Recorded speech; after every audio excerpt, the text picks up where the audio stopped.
Charleston's Medical College quietly purchased 23 enslaved individuals in February 1847, paying a figure so inflated that even the city's wealthiest families whispered about it behind closed doors. The amount was nearly 3 times the usual rental price, yet the college offered no justification, and the owners didn't dare request one. 90 days later, the group was returned. Only 12 could walk without support. 7 moved with visible difficulty. 4 had fallen into a mute, vacant state that baffled even the physicians who examined them. Every owner received full payment, generous bonuses, and one chilling contractual requirement: none of the subjects were ever to be sold again within South Carolina. Whatever occurred during those 3 months became Charleston's most aggressively protected secret until a single mistake, committed during an unapproved midnight operation, unraveled the veil of silence that had held for decades. Before we descend into the shadows of what truly happened beneath the medical college's marble halls, make sure you're subscribed to Vintage Truths and hit that notification bell so you never miss the stories history tried to bury. And tell us in the comments which state or city you're watching from. We always love hearing where our community of truth seekers resides. The winter of 1847 was harsher than any Charleston had seen in years. Yet nothing in that cold season compared to the chill that seeped through the college's basement level, where lanterns burned late into the night and screams were swallowed by thick stone walls. Charleston, the pride of the antebellum South, dazzled visitors with its bustling harbor and stately homes built on the profits of rice, indigo, and enslaved labor. The Medical College of South Carolina, only 2 decades old, occupied a grand Greek revival structure on Queen Street. Inside, the sons of wealthy planters studied beside poorer white students desperate to rise above their station. Dr. Aldrich Hanway, newly arrived and already infamous for his unorthodox proposals, served as the college's most ambitious mind. At 39, he saw design where others saw disorder, intent where others perceived coincidence. His earlier tenure in Philadelphia had ended in whispers. Theories about racial biology that were considered bold by some, dangerous by others, and impossible to test under the moral constraints of northern institutions. Charleston, however, offered him fewer limits. The South, Caraway reasoned, offered opportunities unavailable elsewhere. Here the law recognized enslaved people as property, subject to their owner's will. Here, science might finally answer questions that had vexed natural philosophers for centuries. The college itself occupied an uncomfortable position in Charleston society. The city's elite families sent their sons there, but they also whispered about what happened in the dissection rooms, about the bodies that arrived in the dead of night, about the screams that sometimes echoed from the basement windows. Dean Horace Rutledge maintained that all great medical advances required sacrifice, that the students needed practical experience, that the South must develop its own medical expertise rather than depend on northern institutions. Most Charlestonians agreed, as long as they didn't look too closely at the methods. Caraway lived in modest rooms near the college, having never married despite his professional success. His colleagues found him pleasant enough in casual conversation, but noted his tendency to become obsessed with particular questions. For the past year, that question had consumed him entirely. Did the physical differences between races extend to the nervous system itself? Could pain tolerance, healing rates, and disease resistance be measured and compared scientifically? The debate over these questions raged in medical journals and scientific societies throughout the Western world. Some physicians insisted that all humans shared fundamental similarities, that apparent differences arose from circumstance rather than biology. Others, particularly in the South, argued that Providence had created distinct races with different capabilities and constitutions, that this justified the social order, that science would eventually prove what everyone could plainly see. Caraway believed he could settle the matter definitively with the right study design. He needed subjects, human subjects from different races, subjected to identical conditions so that variables could be controlled. He needed animals for comparison to establish baselines, and he needed the freedom to conduct experiments that northern institutions would never permit. In early January 1847, he presented his proposal to Dean Rutledge in the administrator's wood-paneled office. The study would involve testing pain responses, healing rates, and disease resistance across three groups: enslaved Africans, monkeys imported from India, and as a control group, white subjects from the city's poorhouse. Caraway had already secured funding from 3 plantation owners interested in the practical applications if enslaved workers truly felt less pain. It might influence medical treatment and work requirements. Rutledge listened with fingers steepled beneath his chin. "The methodology is sound," he said finally, "but we cannot use white subjects, even paupers. The community would never stand for it, regardless of the scientific value. Use only the Negro subjects and the animals. If your theory is correct, the comparison should still yield meaningful data." Caraway agreed, though privately, he worried about the absence of a proper control group. He spent the next month preparing his laboratory in the college basement, installing examination tables, organizing his instruments, and designing detailed observation protocols. He ordered 12 rhesus monkeys from a merchant who imported exotic animals, paying premium prices for healthy specimens of similar age and size. The enslaved subjects came from various sources. Plantation owners sent individuals they considered troublesome or excess to their labor needs, seeing the study as an opportunity to earn rental fees while disposing of problems. Others came from the city itself: house servants accused of theft, field hands injured and now considered less valuable, a woman who tried to run away twice. Caraway paid $50 per subject for a 3-month term with no guarantee of their condition. At the end, he gave each a number rather than using their names, recording only basic information: approximate age, sex, visible health status, and origin. Number 7 was a woman in her mid-20s from a Cambahay River rice plantation, sent because she'd been caught teaching other enslaved children to read. Number 12 was a man of about 40 who'd worked as a blacksmith until an owner's death forced his sale to pay debts. Number 19 was a boy of perhaps 15, though Caraway noted that determining precise ages proved difficult given the lack of records. The monkeys he labeled with letters A through L. He kept them in wire cages in a separate room off the main laboratory, where their shrieks and chattering provided constant background noise.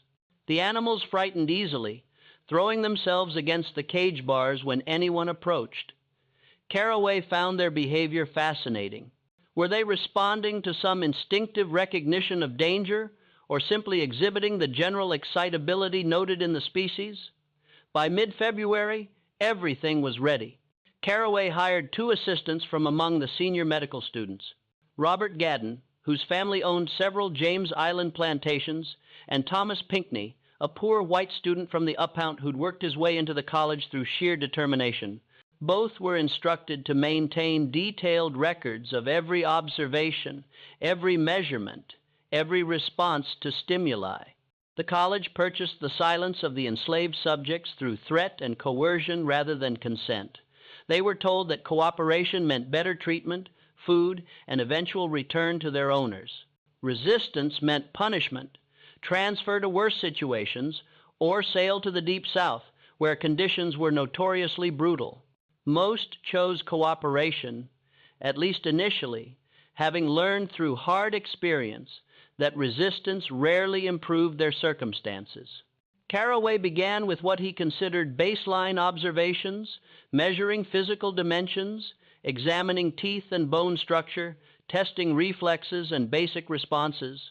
He worked systematically, treating the human and animal subjects with the same detached professionalism, noting similarities and differences in his careful script.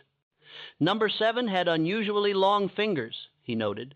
Monkey F showed signs of previous injury to its left forelimb. Number 12's teeth indicated a harder diet in youth than most of the others. What Caraway failed to notice or chose to ignore was the growing atmosphere of terror in the basement laboratory. The enslaved subjects could hear the monkeys screaming. They could see the instruments laid out on tables, the leather restraints attached to examination platforms, the jars of substances whose purposes they could only imagine. They could smell the fear, human and animal. that permeated the underground space. Number 7 later recalled in testimony given decades after that she knew within the first week that many of them would not survive. "He had that look," she said, "like we wasn't people at all, like we was just another kind of monkey to him. Maybe a little different, maybe a little same, but nothing that mattered beyond his numbers and his notes." The actual experiments began on February 23rd, 1847. Carraway's journal entry for that day notes unseasonably warm weather and his satisfaction with the preparations. "Today we commence the comparative study in earnest," he wrote. "If successful, this work may revolutionize our understanding of human physiology and settle permanently the questions that have plagued natural philosophy." He had designed a progressive series of tests, moving from simple to complex, from observation to intervention. The first week involved pain tolerance assessments using measured stimuli, pinpricks of increasing depth, exposure to heat and cold, pressure applied to sensitive areas. Carraway would perform identical procedures on both a human subject and a monkey, recording the intensity of stimulus required to produce a response and the nature of that response. The monkeys screamed at even minor discomfort, struggling against their restraints with desperate strength. The human subjects, by contrast, often remained silent even when Carraway increased the intensity beyond what had caused the animals to react. He initially interpreted this as confirmation of his hypothesis that enslaved Africans possessed a fundamentally different nervous system, one less sensitive to pain.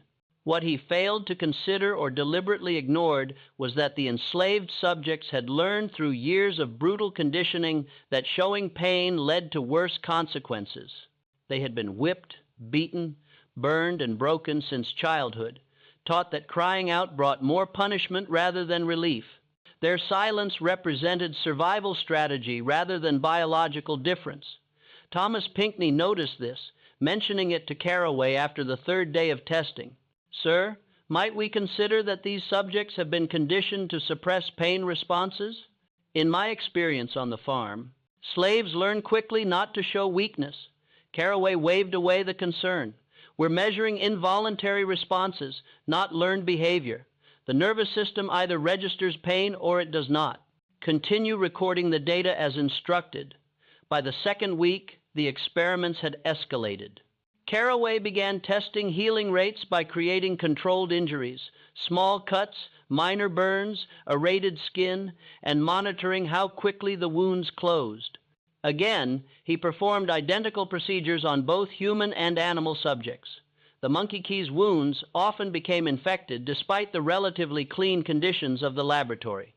Several developed fevers, requiring Carraway to isolate them to prevent the spread of disease to other specimens. The human subject's wounds generally healed faster, with fewer complications. Carraway noted this triumphantly, seeing confirmation of his theory that different races possessed inherently different physiological capabilities. He did not consider that the enslaved subjects possessed immune systems hardened by years of exposure to harsh conditions, poor nutrition, and constant threat of disease, that their superior healing represented adaptation rather than racial characteristic. Number 12. The former blacksmith tried to explain this to Pinckney one afternoon while Carraway was upstairs meeting with the dean. "Sir, we've been healing from hurts our whole lives," he said quietly, his voice from screaming the day before when Carraway had tested his pain responses with heated instruments. "We had to get good at it or we'd die young. Ain't nothing special about our blood or our skin.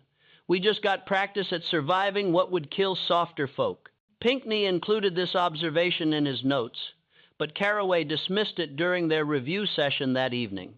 "Subjective interpretation from an uneducated subject," he wrote in the margin, "not relevant to objective measurements." As March arrived, bringing the first hints of the humid heat that would soon blanket Charleston, the experiments grew more invasive. Carraway began testing responses to various substances, chemicals, extracts, compounds derived from plants known to have medicinal or toxic properties. He would administer measured doses to both a monkey and a human subject, then record the effects, changes in heart rate, breathing, consciousness, motor control. Some substances produced violent reactions. Monkey C died after being given a derivative of nightshade, convulsing for 20 minutes, while Caraway took careful notes on the progression of symptoms. Number 8. A woman in her 30 seconds received the same dose the following day. She survived, though she lost consciousness for several hours and woke disoriented, unable to remember her own name for 3 days afterward. Fascinating variation in tolerance levels, Caraway wrote.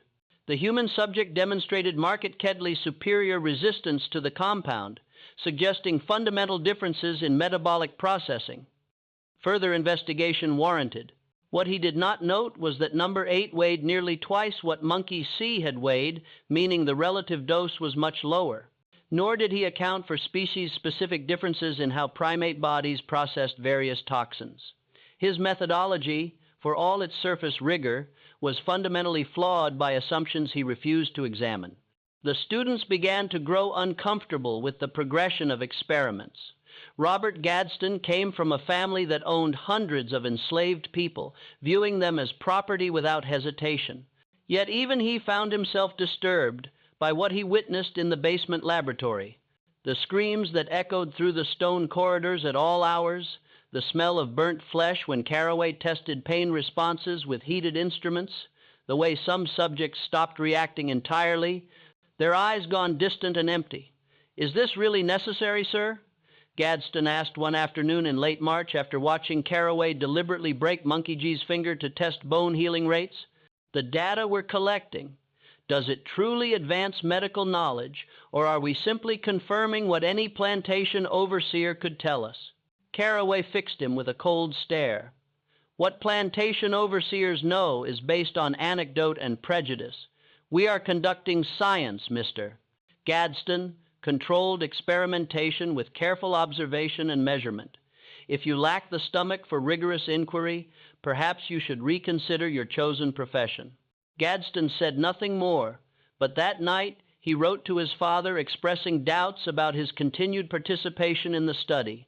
His father's response arrived a week later. "You will see the work through to completion.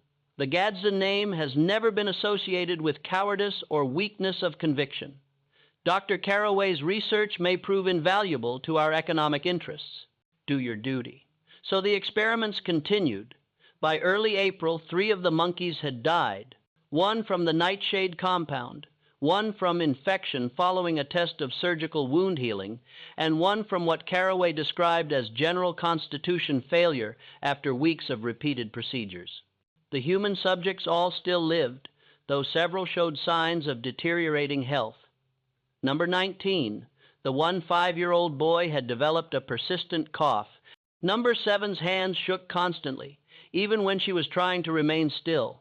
Number 12 had stopped speaking entirely, responding to questions and commands only with nods or shakes of his head. Caraway noted these changes with clinical detachment, seeing them as data points rather than evidence of suffering. His journal entries grew more assured, more convinced that his work would revolutionize medical understanding. He began drafting a paper for submission to the Charleston Medical Journal, outlining his methodology and preliminary findings. The title he chose was Stark, Comparative Physiology of the Negro and Simian Races, a controlled study of pain tolerance, disease resistance, and healing capacity. In his introduction, he wrote, "Through careful experimentation, we may finally set aside speculation and establish definitive proof that the Creator fashioned different races with fundamentally different capacities, each suited to their ordained role in civilization's grand design." He showed the draft to Dean Rutledge, who read it with growing alarm. "Edmund, you must be more circumspect in your language," the dean advised. "The findings are valuable, but you're making claims that will provoke controversy. Perhaps frame this as preliminary observations requiring further study." Caraway bristled at the suggestion. "Science requires clarity, Horace. We cannot soften our conclusions simply because they make some uncomfortable. The data speaks for itself." "The data may speak," Rutledge said carefully, "but we must consider how it will be heard. There are abolitionists even here in Charleston who would seize upon your work as evidence of barbarism. Northern journals would crucify you, and by extension, this institution. Give me time to consider how best to present this to the Board of Trustees. Frustrated but deferring to institutional authority, Carraway agreed to delay publication while Rutledge consulted with the college's board. This delay would prove significant, though not in the way either man anticipated, because while Carraway waited for permission to announce his findings to the medical world, something was stirring among the human subjects confined in his basement laboratory. An impossible plan born of desperate circumstance and the faint hope that perhaps in revealing the full horror of what was being done to them, they might save others from the same fate. Sombras do Pado. The turning point came not from the experimental subjects themselves, but from an unexpected source within Charleston's own enslaved community. Samuel, a house servant who worked in one of the college's administrative offices, had been emptying waste bins and cleaning floors when he overheard conversations that troubled him deeply. He couldn't read the papers he collected, but he recognized names, the names of people he knew from the market, from church gatherings, from the invisible network of communication that existed beneath White Charleston's notice. Number 7 was called Diner among her own people. Number 12 was Marcus. Number 19 was James, and Samuel's wife had known his mother before the boy was sold away from the Goose Creek plantation where he'd been born. Samuel began paying closer attention to the basement activities, listening at doors, watching who came and went, noting the sounds that emerged at odd hours. What he learned horrified him. He understood that something terrible was happening, even if he couldn't grasp the full scope of Carraway's experiments in Charleston's enslaved community. Information moved through channels invisible to white eyes. Messages passed through market stalls and church basement during brief conversations while drawing water or emptying chamber pots. Within a week, several free black residents knew that people were suffering in the medical college basement. Within 2 weeks, that information reached Reverend Morris Brown, one of the city's few remaining black clergymen who'd somehow maintained his position despite increasingly restrictive laws. Brown faced an impossible choice. Going to white authorities would likely accomplish nothing. Enslaved people had no legal standing to complain about their treatment, and the college's experiments, however cruel, weren't technically illegal. The subjects had been rented by their owners for medical purposes, and in Charleston in 1847, that arrangement fell well within accepted practice. But Brown had connections to the small abolitionist community that existed even in the heart of the South. Quakers mostly, some free black professionals, a few white Charlestonians whose conscience wouldn't permit silence. He began carefully, quietly documenting what Samuel and others reported. He needed evidence that could embarrass the college's trustees, make the experiments too publicly shameful to continue, even if they couldn't be legally challenged. Meanwhile, in the basement laboratory, the subjects had begun their own form of resistance. Number 7. Dina had noticed that Carraway kept detailed records of everything, writing constantly in his leather journal and in loose sheets filed in folders. She couldn't read, but she understood the power of documentation. If they could somehow get those records out of the laboratory, perhaps someone could use them to expose what was happening. The opportunity came in mid-April when Carraway caught a spring fever, forcing him to miss 3 days of work. He left instructions for Gadsden and Pinckney to continue basic observations, but to attempt no new procedures in his absence. This gave the subjects their first respite in weeks, time when no one was actively hurting them, time when the students were mainly occupied with cleaning equipment and organizing supplies.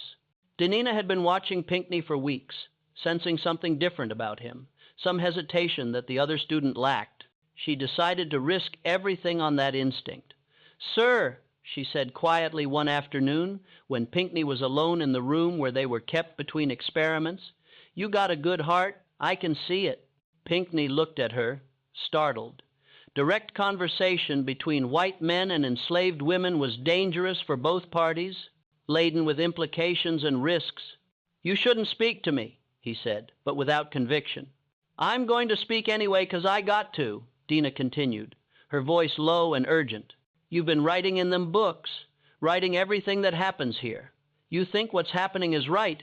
It's science. Pinckney said. But the words came out uncertain. "It's torture," Dina replied. "You know it is. You seen what he does to us? What he done to them animals? You seen how some of us ain't right in the head no more?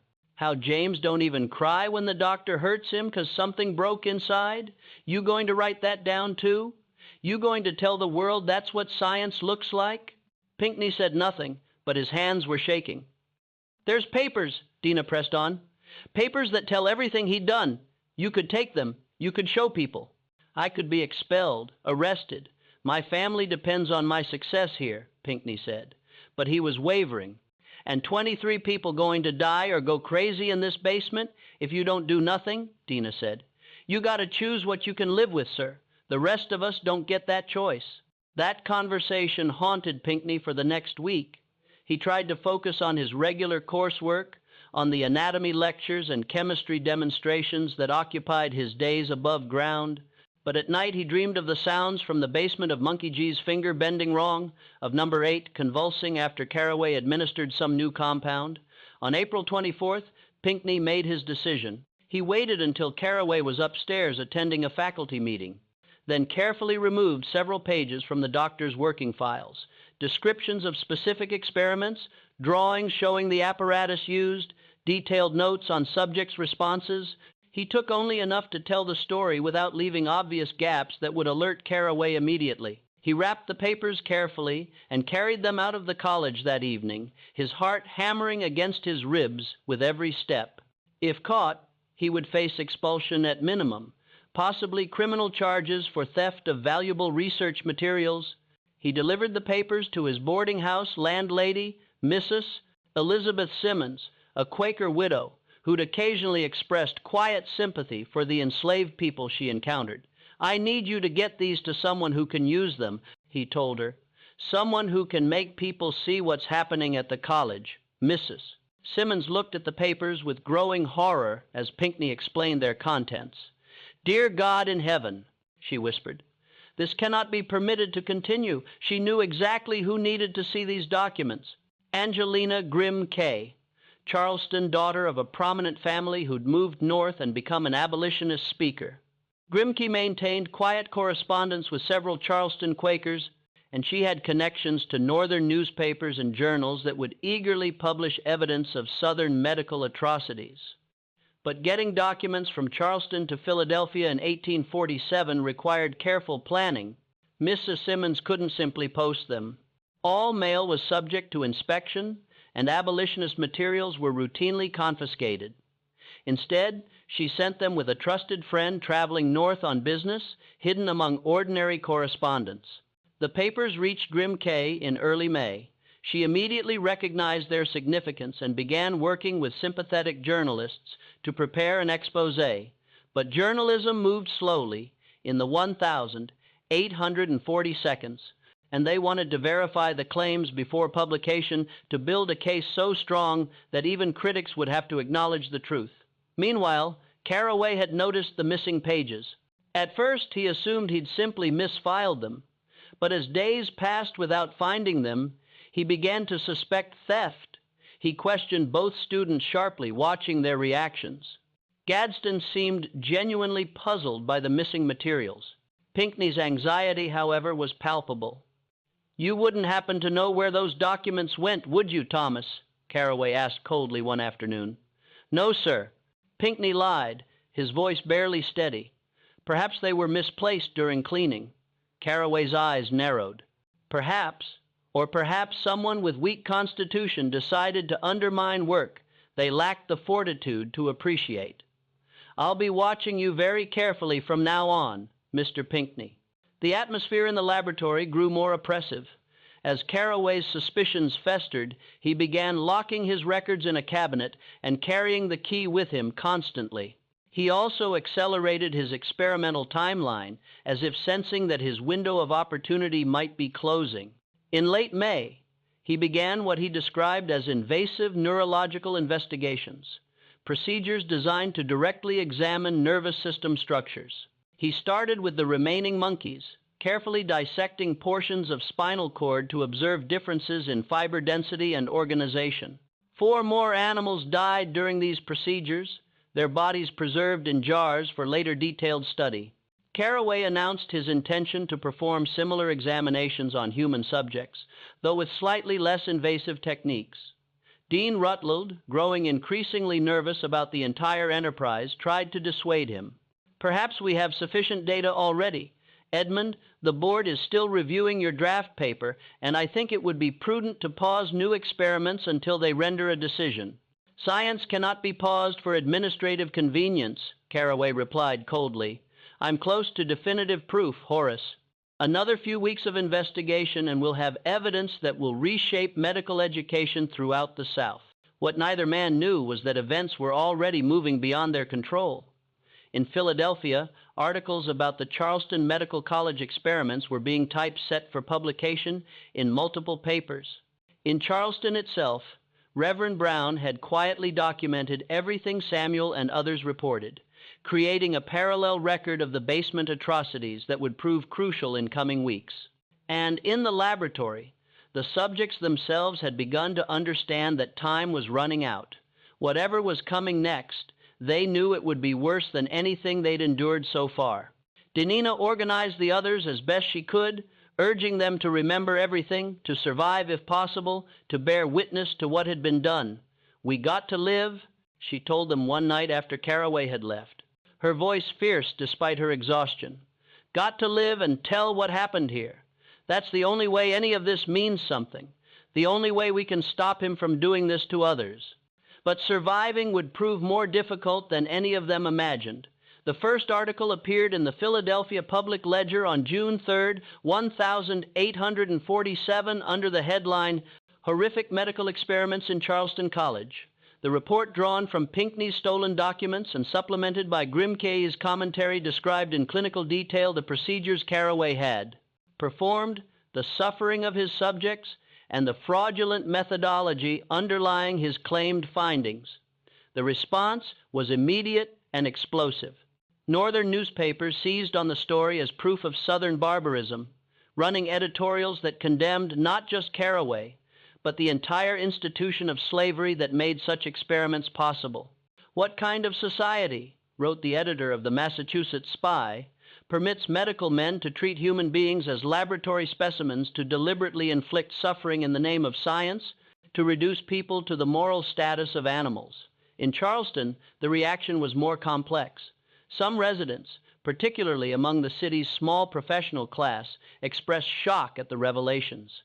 Others, particularly plantation owners and those economically invested in slavery's continuation, defended Carraway as a martyr to Northern interference and abolitionist propaganda. The Medical College Board of Trustees held an emergency meeting on June 8th. Dean Rutland argued for immediately terminating the study and dismissing Carraway to contain the damage to the institution's reputation, but several board members, including 2 prominent planters, insisted that the college must not bow to Northern pressure. "Carraway's methodology may have been questionable," said James Hamilton, Jr., a board member and former governor, "but his basic premise remains sound. Different races do possess different characteristics. Any planter can confirm this through daily observation. We must not abandon inquiry simply because abolitionists have weaponized it for propaganda purposes." The compromise reached was characteristically Charleston. The experiments would cease, but Carraway would be allowed to remain on faculty pending a formal inquiry. The enslaved subjects would be returned to their owners, and the college would issue a carefully worded statement, neither condemning nor defending the research. This solution satisfied no one. Northern papers continued their assault on Charleston's medical establishment. Local opinion fractured along existing fault lines, and Carraway, sensing that his career hung by a thread, made a desperate decision. On the night of June 11th, he returned to the college alone, long after the building had emptied. He needed to complete his work before politics destroyed everything. He needed final definitive proof that would silence all critics by the sheer weight of evidence. Marcus, the former blacksmith, was the first subject he selected for what he called terminal neurological examination, a procedure that would allow detailed observation of nerve structures, but that the subject would not survive. Carraway had refined the technique on the last monkeys, developing a method to access the spinal cord and major nerve bundles while maintaining consciousness long enough to test responses. What happened next remains disputed in the historical record. Carraway's journal entries for that night are fragmentary and blood-stained. Pinckney's later testimony describes arriving at the college early the following morning to find chaos, and Marcus himself, against all odds, survived to tell his own version of events. According to Marcus's account given years later to abolitionists in Boston, Carraway strapped him to the examination table around midnight. The doctor seemed agitated, muttering to himself about vindication and scientific truth. He administered a partial sedative, enough to dull responses but not eliminate consciousness entirely. Then he began the procedure. The pain, Marcus said, exceeded anything he'd experienced in 40 years of life as an enslaved man. He'd been whipped, beaten, burned with brands, worked until his hands bled, but nothing compared to the sensation of instruments probing his exposed nerves while Carraway took notes with detached fascination. At some point, Marcus couldn't be certain how long, time having become meaningless, Carraway made an error. Perhaps fatigue affected his normally steady hand. Perhaps the anatomy differed from what he expected based on the animal dissections. Whatever the cause, he severed an artery he'd intended to preserve. Blood sprayed across the doctor's shirt and filled the cavity he'd created. Marcus felt warmth spreading across his back, felt consciousness dimming. Carraway swore and scrambled for ligatures, suddenly desperate to save a specimen who'd been marked for sacrifice. The irony would have been laughable if Marcus had possessed the strength to laugh. Carraway managed to slow the bleeding, but he'd lost control of the procedure. Marcus hung on the edge of consciousness, his body in shock, his survival uncertain. The doctor finally unstrapped him and half-carried, half-dragged him to the recovery area where the other subjects were kept. Dina awoke to find Carraway depositing Marcus's limp form on the floor. "Keep him alive if you can," the doctor said, his voice strange and distant. "I need him alive. The data isn't complete." Then he left, stumbling up the stairs and out of the building, leaving behind a scene that looked like a slaughterhouse. Dina and the others did what they could for Marcus with no supplies, no medical knowledge, only desperate instinct and years of experience patching each other up after punishments. They packed the wound with torn cloth from their own clothing. They kept him warm. They made him drink water when he regained enough consciousness to swallow. And somehow, impossibly, Marcus lived through the night. When Pinckney arrived at the college at dawn on June 12th, he found the basement laboratory in chaos. Blood had pooled on the examination table and trailed across the floor. Surgical instruments lay scattered and unwashed. And in the corner, the human subjects huddled around Marcus's unconscious form, protecting him with their own bodies. Pinckney ran to fetch help, his mind reeling. He found Dean Rutland at the man's home, roused him from breakfast, stammered out what he'd discovered. Rutland's face went pale. "Where is Dr. Carraway now?" "I don't know, sir. He wasn't at the college when I arrived." They found Carraway in his rooms, still wearing his blood-stained clothes, his hands shaking as he tried to write up his observations from the failed procedure. He seemed barely aware of their presence when Rutland demanded to know what had happened.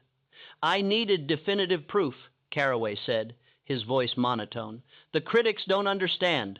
They're blinded by sentiment. I needed to demonstrate conclusively." "You've destroyed us," Rutledge interrupted, his own voice harsh with fear and anger. "The board meets this afternoon. There will be consequences, Edmund, severe consequences." Carraway looked up then, and Pinckney saw something broken in his eyes. Some disconnection from reality that suggested the doctor might be having a nervous collapse. "The data," Carraway whispered. "I must complete the data. He never got the chance." By afternoon, news of the night's events had spread through Charleston's interlocking networks, medical community, enslaved population, business interests, political factions. The college's trustees had no choice but to act decisively. That evening, they issued a statement announcing the immediate termination of Edmund Carraway's position, the permanent cessation of all experimental research involving human subjects, and a formal inquiry into the events of recent months. They expressed regret for any suffering caused and pledged complete cooperation with civil authorities should criminal charges be contemplated. The civil authorities, however, showed little interest in pressing charges. Caraway had broken no laws that Charleston prosecutors could identify. The enslaved subjects had been used with their owners' permission for purposes broadly consistent with the rental agreements. The fact that some might find the experiments distasteful didn't make them illegal. But the court of public opinion proved harsher than the legal system.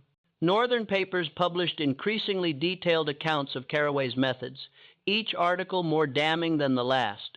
Medical journals in Philadelphia, Boston, and New York condemned the research as pseudo-scientific barbarism that discredited the entire profession. Even some Southern physicians began to distance themselves from Caraway's work, recognizing that defending it made them targets for abolitionist attacks. The final blow came in late June when Marcus, against all odds, still alive, was interviewed by visiting journalists who traveled to Charleston specifically to document the scandal. His account of the June 11th procedure appeared in papers across the North, accompanied by editorial commentary calling for international medical bodies to formally censure Caraway and the medical college. The doctor himself seemed to retreat further from reality as the consequences mounted. He refused to leave his rooms, refused to speak with former colleagues, spent his days obsessively reviewing his experimental records as if he might find in them some vindication that the rest of the world refused to see. The formal inquiry began on July 2nd in a stuffy room on the college's second floor, far removed from the basement where the experiments had taken place. The Board of Trustees had appointed 3 respected Charleston physicians to review Caraway's work and render judgment on both its scientific merit and ethical implications. Pinckney was called to testify first. He described his months assisting with the research, his growing unease, his eventual decision to remove documents from the laboratory. The panel questioned him sharply about his motivations, his reliability, his potential bias against Caraway. "You stole from your mentor, Doctor," James Moultrie said accusingly. "Why should we trust anything you say when you've proven yourself capable of theft? Because what he was doing was wrong?"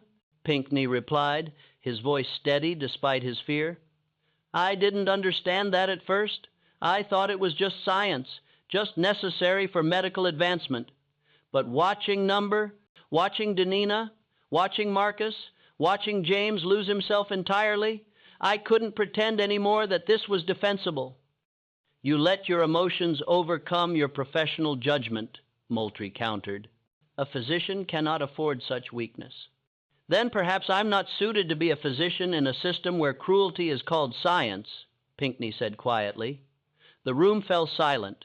That kind of statement in Charleston in 1847 bordered on dangerous radicalism.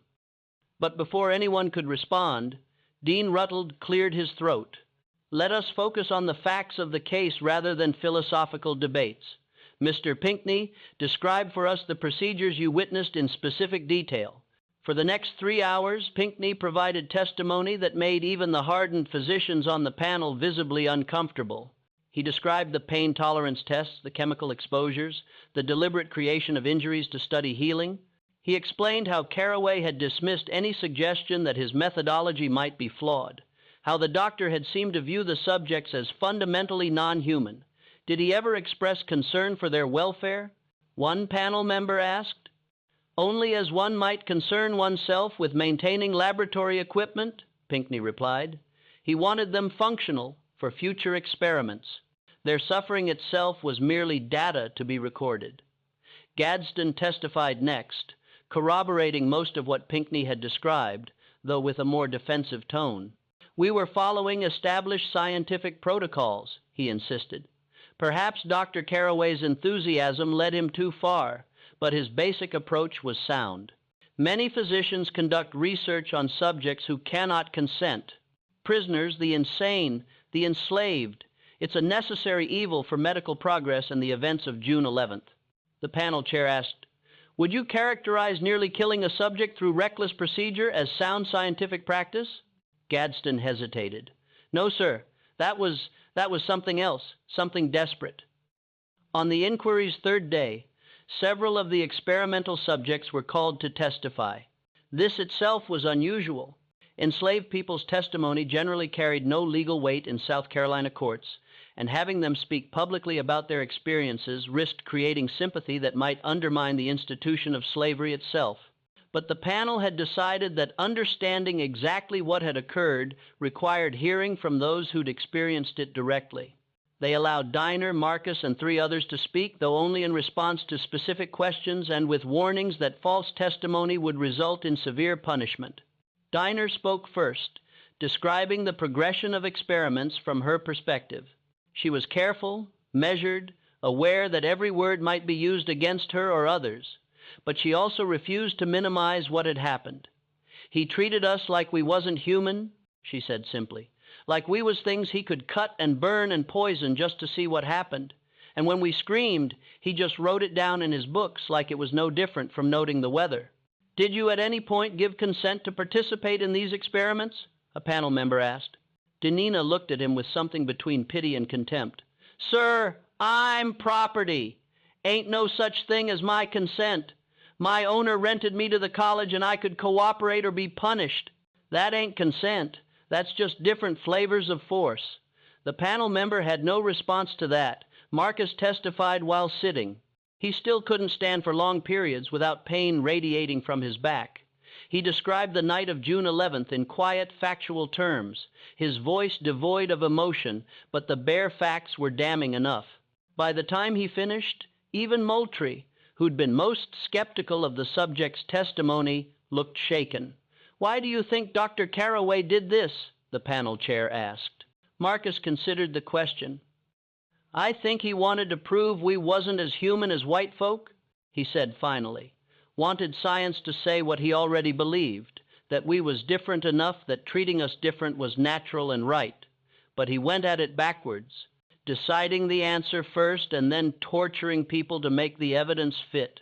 That observation, coming from an enslaved man with no formal education, struck at the heart of Carraway's methodological failures more precisely than any learned critique could have." The inquiry's final witness was Carraway himself. The panel had debated whether to compel his testimony, knowing he'd likely be hostile and defensive, but they decided the record needed to include his perspective, his explanation for decisions that seemed increasingly indefensible. He entered the room looking haggarded, his clothes disheveled, his hands still bearing blood stains he seemed not to notice.